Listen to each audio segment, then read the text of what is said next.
Emosyon mo makikita sa iyong katawan. Pag masaya daw ang puso mo, hindi maikakaila sa iyong facial expression. Ganon din naman pag nagagalit ka, hindi rin maikakaila sa iyong body language, maging sa posture.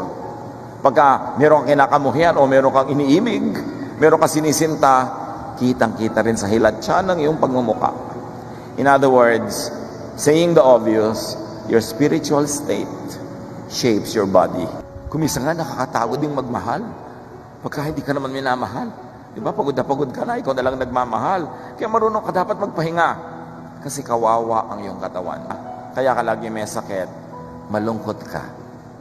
May temptation to be angry, pero napakahusay mo daw na tao kung iniwasan mong mapaaway, iniwasan mong patulan ito, pero kung ikay hangal, patol ka ng patol, you quarrel with people who are quarrelsome. Kasi kung sa atin nagmumula ang mga negative thoughts, nakakasama sa atin, hindi kayang-kaya natin itong kontrolin kasi nasa atin. Meron tayong kapangyarihan na ibahin ang paraan ng ating pag-iisip basta tayo conscious. Yung kulang ka lang sa paglilibang, lagi kang wala ka nang inisip kundi mag-ipon na mag-ipon sa iyong pagtanda. Although naghahanda ka ng konti para doon, pero hindi ka nabubuhay para lang maghanda sa retirement. Kailangan kasabay ang buhay mo. You live it now.